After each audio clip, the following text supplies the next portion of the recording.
Everyone, अपना competition classes में आप सभी का स्वागत है। मैं हूं अल्ताफ सर और आज आप सभी के सामने साइंस टेस्ट का एनालिसिस फिर से एक बार अगले सेट को करने वाले हैं। और इससे पहले 7 सेट का साइंस का एनालिसिस किया जा चुका है और ये 8वें सेट का एनालिसिस होने वाला है। और यह जो साइंस का सेट है इसका टेस्ट अपना कंपटीशन क्लासेस में ऑफलाइन कराया जाता है। अगर आप भागलपुर से हैं और आप कंपटीशन या गवर्नमेंट एग्जाम की तैयारी कर रहे हैं और आपको टेस्ट देना है तो आप अपना कंपटीशन क्लासेस में ज्वाइन करके ऑफलाइन टेस्ट दे सकते हैं। हमारे यहां सभी एग्जाम के टेस्ट उपलब्ध हैं, सभी सब्जेक्ट वाइज टेस्ट उपलब्ध हैं और सभी चैप्टर्स वाइज या टॉपिक वाइज भी टेस्ट उपलब्ध है। और अगर आप किसी गवर्नमेंट एग्जाम की तैयारी कर रहे हैं तो वो तैयारी भी आप अपना कंपटीशन क्लासेस में फुल कर सकते हैं। टारगेट और फाउंडेशन अलग अलग कोर्स में तैयारी कराई जाती है। तो आज हम लोग टेस्ट नंबर 8 का एनालिसिस करने वाले हैं और ये साइंस का। इससे पहले 7, अगर हमारे चैनल पे आप नए हैं तो सबसे पहले आप चैनल को लाइक कीजिए, सब्सक्राइब कीजिए और बेल आइकन को तो दबाना नहीं भूलिए, क्योंकि आगे आपके पास और भी क्वेश्चंस आने वाले हैं और हम लोग लगभग 2000 प्रश्न करने वाले हैं। और सेट 8 में हम लोग यहाँ पे जो प्रश्न करेंगे 209 से लेकर के लगभग 238 तक प्रश्न करने वाले हैं और इसके बाद सेट 9 में हम लोग करने वाले हैं। तो चलिए शुरू करते हैं सेट 8 को। तो आज का पहला सवाल है, निम्नलिखित में से कौन सा जानवर जुगली करने वाले पशु के रूप में नहीं, यानी जुगाली करने वाले पशु के रूप में कौन सा जानवर नहीं जाना। अंग्रेजी देखिए, which of the following animals are not known as ruminals, यानी कौन सा ऐसा है जो जुगाली करने वाला जानवर नहीं है। यानी जो घास खाता है वो जुगाली करता है। गाय घास खाती है, गाय जुगाली करता है। हिरन घास खाती है, जुगाली करती है। भैंस घास खाती है, जुगाली। लेकिन कुत्ता घास नहीं खाता है तो जुगाली नहीं करता है। तो आंसर क्या हो जाएगा आपका? कुत्ता। तो जुगाली करने वाला कौन नहीं आपका है? कुत्ता। अगला सवाल पे आते हैं, आंखों में प्रवेश करने वाले प्रकाश की मात्रा को, आंख में जो प्रकाश प्रवेश करता है उसकी मात्रा को नियंत्रित और विनियमित किया जा सकता है किसके द्वारा? कौन करता है आंखों में प्रकाश जाने जब जाती है तो उसकी मात्रा को नियंत्रित? तो याद रखिएगा कौन करता है? आइरिस। कौन करता है?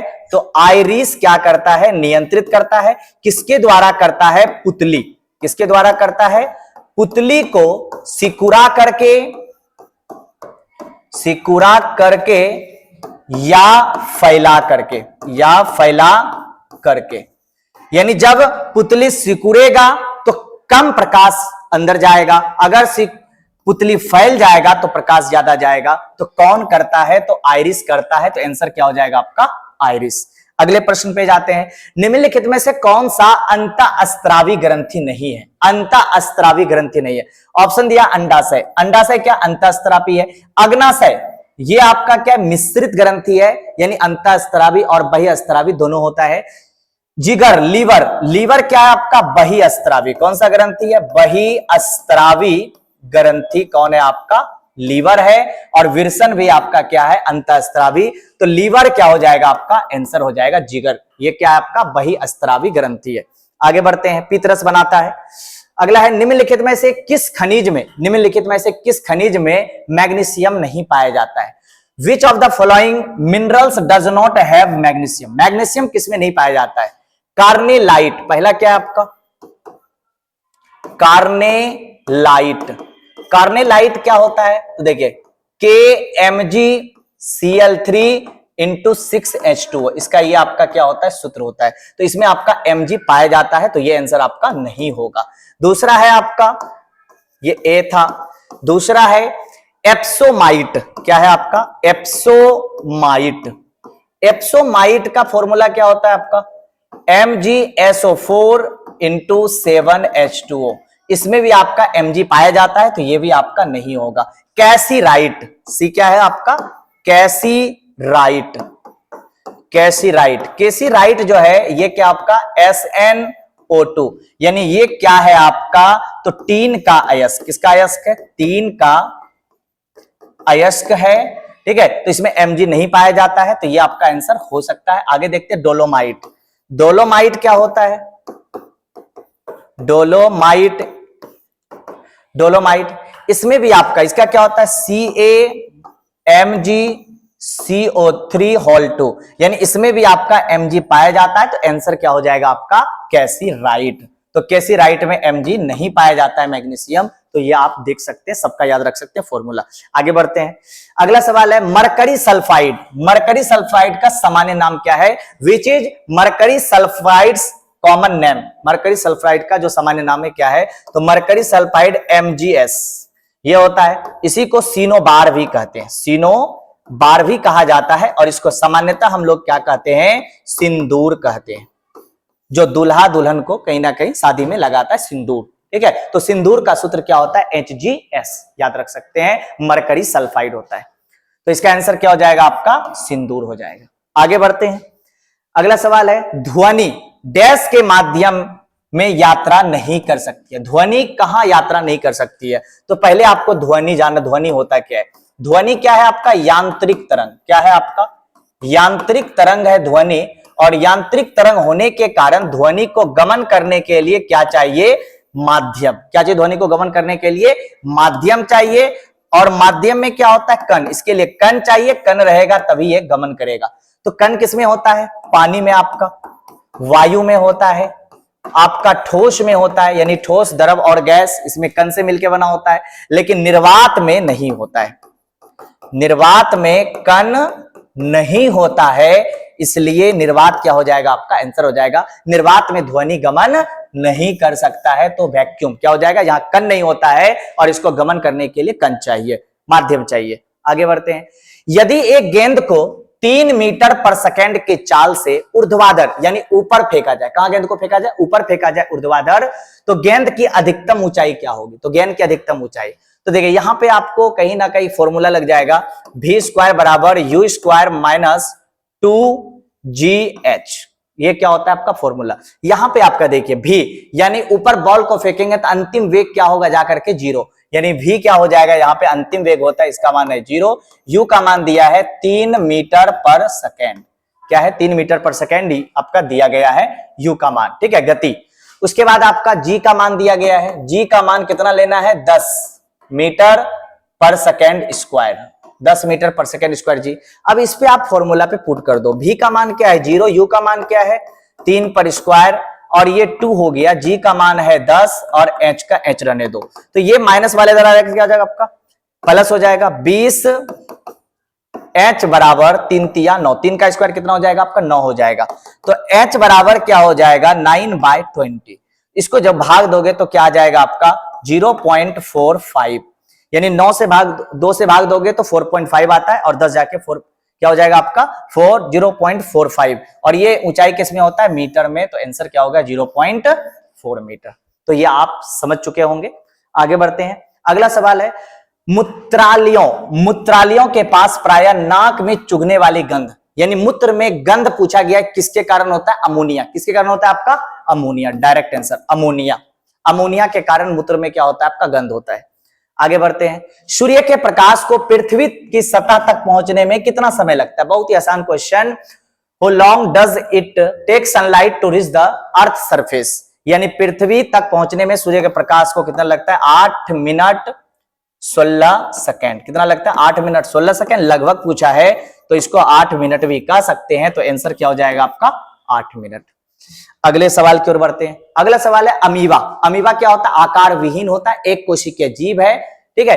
तो अमीबा यहां पे बोला गया है आपका प्रोटोप्लाज्म का आकार विहीन द्रव्यमान, यानी आकार विहीन होता है, बिल्कुल सही आंसर है।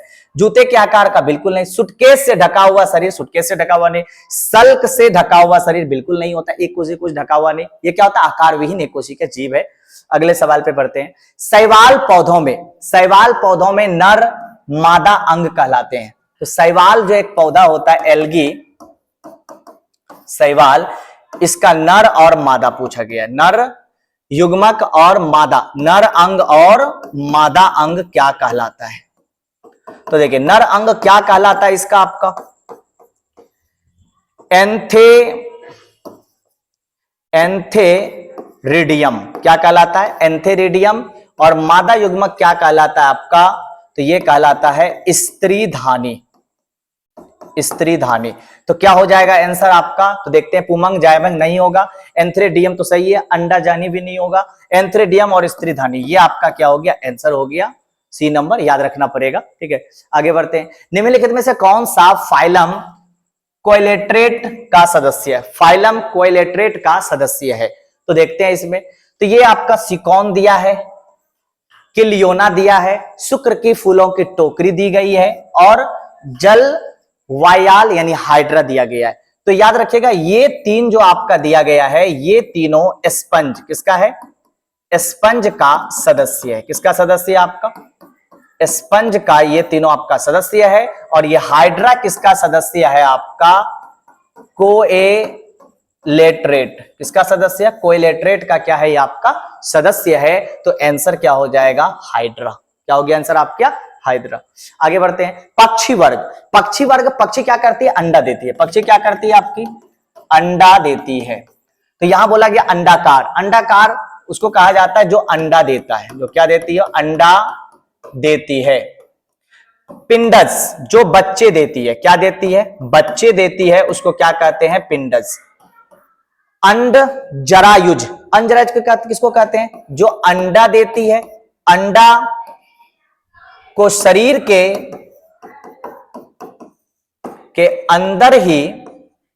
अंदर ही बच्चे को शरीर से बाहर निकालती है। यानी वो अंडा देती है लेकिन शरीर के अंदर से क्या निकलता है? बाहर। जैसे इसका एग्जाम्पल आपका हो जाएगा सांप। सांप क्या करता है? अंडा देता है लेकिन शरीर के अंदर ही अंडा रहता है, यानी बच्चे के रूप में क्या होता है? बाहर निकलता है।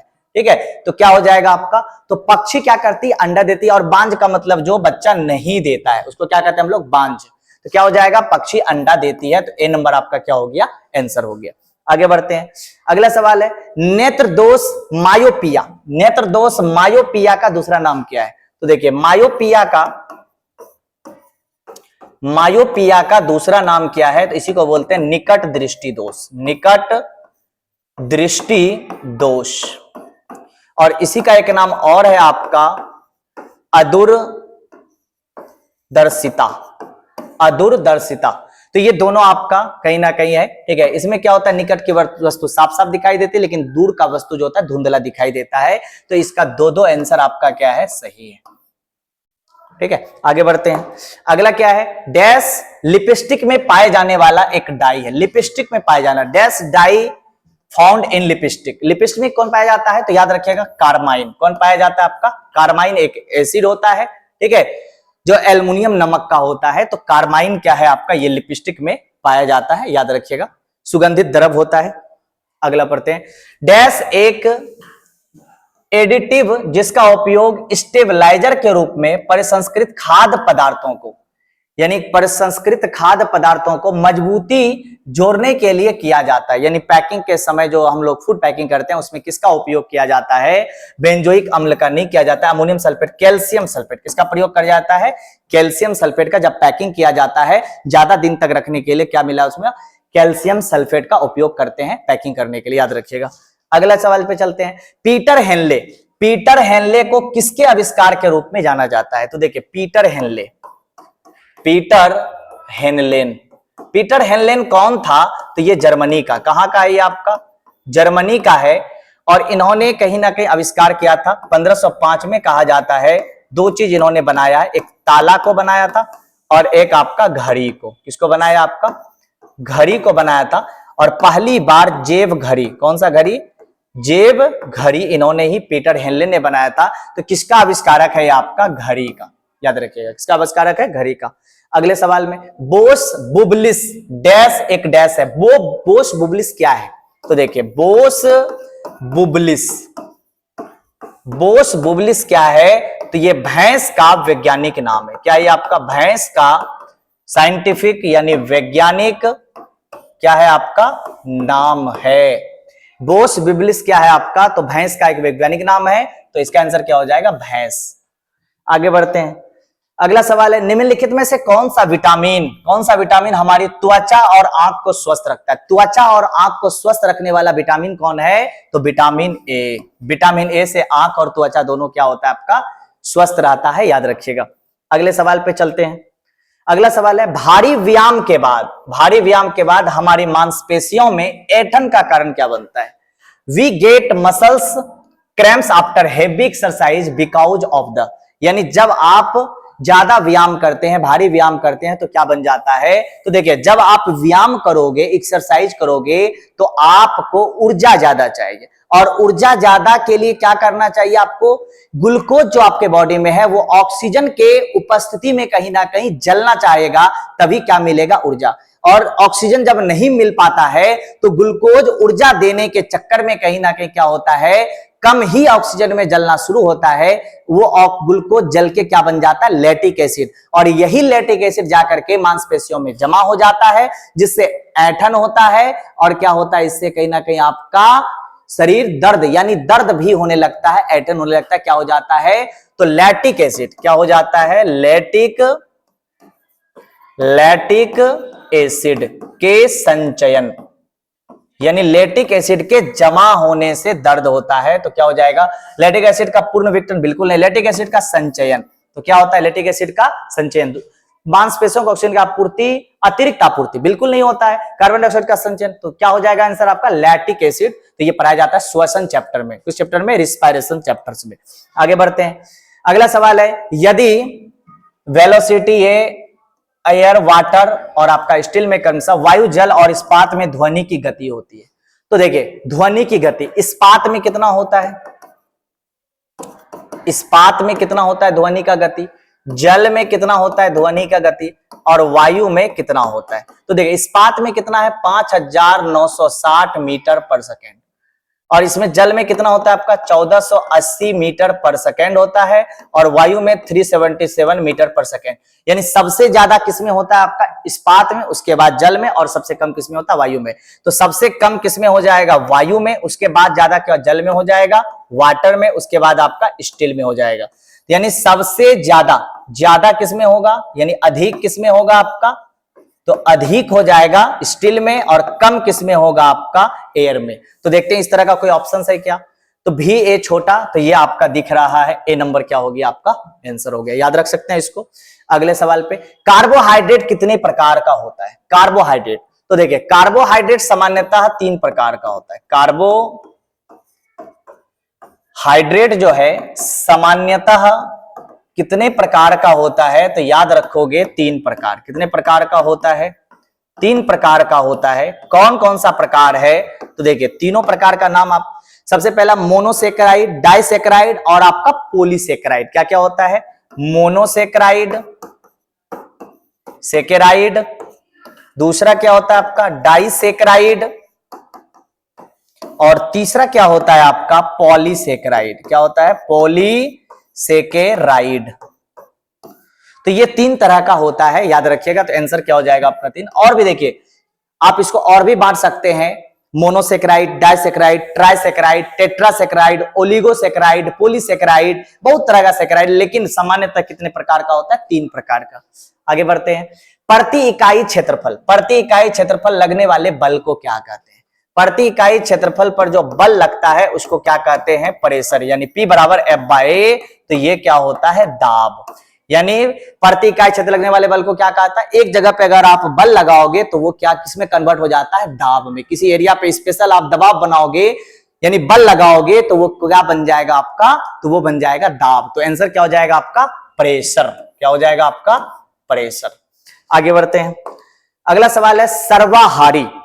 सर्वाहारी वे हैं जो क्या खाते हैं? सर्वाहारी, एक होता है शाकाहारी, एक होता है मांसाहारी, एक होता है सर्वाहारी। शाकाहारी मतलब जो पेड़ पौधा खाता है, मांसाहारी जो मांस खाता हो, सर्वाहारी जो पेड़ पौधा और मांस दोनों खाता हो। तो देखिए, उत्पाद खाता हो, पेड़ पौधा बिल्कुल नहीं। शाक भक्षी, पौधे और मांस दोनों खाता हो, उसको क्या कहते हैं हम लोग? सर्वाहारी, ओमनिवोरस। आगे सवाल पे चलते हैं। एक पारिस्थितिकी तंत्र में कई डैश एक खाद्य जाल बनाने के लिए जुड़ी होती है। खाद्य जाल बनाने के लिए क्या जुड़ी होती है आपकी? तो देखिए, तो क्या जुड़ी होती है? खाद्य श्रृंखला। बहुत सारा खाद्य श्रृंखला मिलकर क्या बनता है आपका? खाद्य जाल। लेकिन यहाँ खाद्य समूह भी दिया हुआ है, खाद्य प्रणाली भी, खाद्य जाल भी। तो देखिए, ऑप्शन ये भी आपका हो सकता है, लेकिन ज्यादा सही कौन लग रहा है आपका? खाद्य श्रृंखला, यानी फूड चेन। आगे बढ़ते हैं। अगला सवाल है, निम्नलिखित में से किसमें खुले संवहनी बंडल होते हैं जो एक वलय में उपस्थित होते हैं। खुले समूहनी बंडल होते हैं जो एक वलय में, एक जीव पत्री, बिल्कुल नहीं, द्विजीव पत्री किसमें होता है, तो याद रखिएगा द्विजीव पत्री में होता है।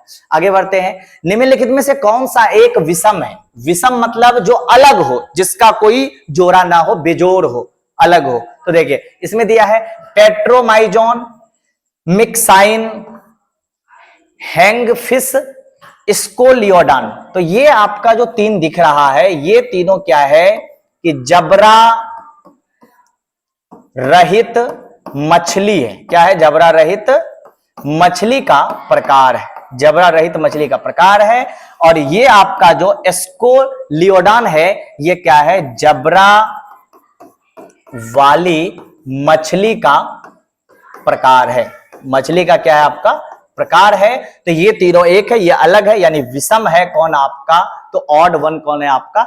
स्कोलियोडान। ठीक है, याद रखिएगा।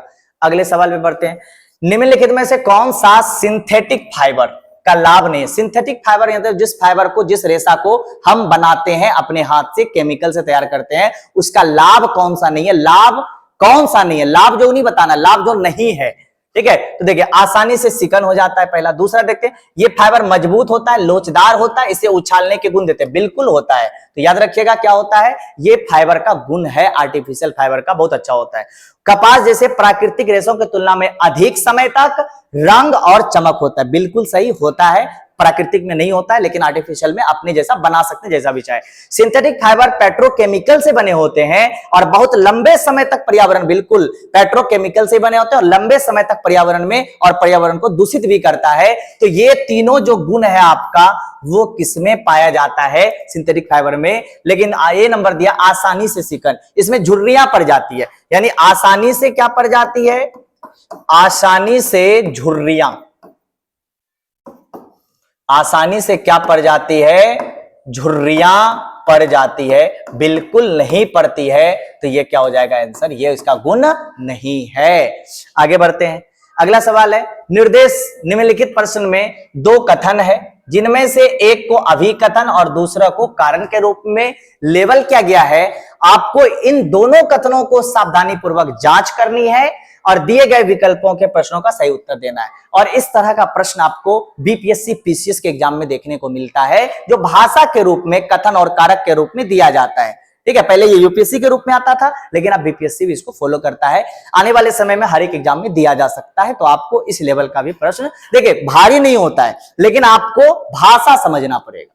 तो देखिए पहला क्या अभिकथन दिया है, किसी कुएं का कठोर जल, उसमें धोवन सोडा, धोवन सोडा मतलब कि धोवन सोडा यानी नहाने वाला Na2CO3, क्या बोलते हैं इसको? Na2CO3। ठीक है, तो कैल्शियम कार्बोनेट को मिलाने पर नरम हो जाता है। बिल्कुल हो जाता है, कोई भी पानी में अगर मिलाएगा तो वो पानी क्या होता है? नरम हो जाता है। बिल्कुल सही कह रहा है। या कैल्शियम और मैग्नीशियम क्लोराइड और सल्फेट के साथ प्रतिक्रिया करता है। बिल्कुल, उन्हें अघुलनशील कार्बोनेट लवण में परिवर्तित करता है। बिल्कुल करता है। इसी के कारण कहीं ना कहीं जल क्या हो जाता है? कठोर हो जाता है, नरम हो जाता है। तो ये दोनों आपका सही है, ए और आर दोनों क्या है आपका? सत्य है। तो आंसर क्या होगी आपका? दोनों। आगे बढ़ते हैं, उष्मीयमान का एसआई, उष्मीयमान का एसआई, एसआई मात्रक पूछा गया है। तो देखिए एसआई मात्रक पूछा गया है, एमजी, मिलीग्राम तो कभी नहीं होगा, ग्राम आपका कभी नहीं होगा, मिलीग्राम कभी नहीं होगा। तो बच गया आपका कौन सा? केजी वाला। तो ये क्या है? Kilo joule. तो ये आपका क्या हो जाएगा? ठीक है, अगर एसआई पूछा गया है तो किलो जूल आपका आंसर हो जाएगा। तो ये था आज का लास्ट सवाल। तो इसके आगे हम लोग अगला जो है सेट 9 का जो एनालिसिस होगा, उसमें हम लोग मिलने वाले हैं। और अभी तक लगभग 238 सवाल कर चुके हैं और अगले टेस्ट 9 में हम लोग 239 से लेकर के लगभग 270 क्वेश्चंस को हम लोग करने वाले एनालिसिस, और इसी क्रम में आगे बढ़ते जाएंगे और लगभग 2000 से अधिक जो है वो क्वेश्चंस को करने वाले हैं।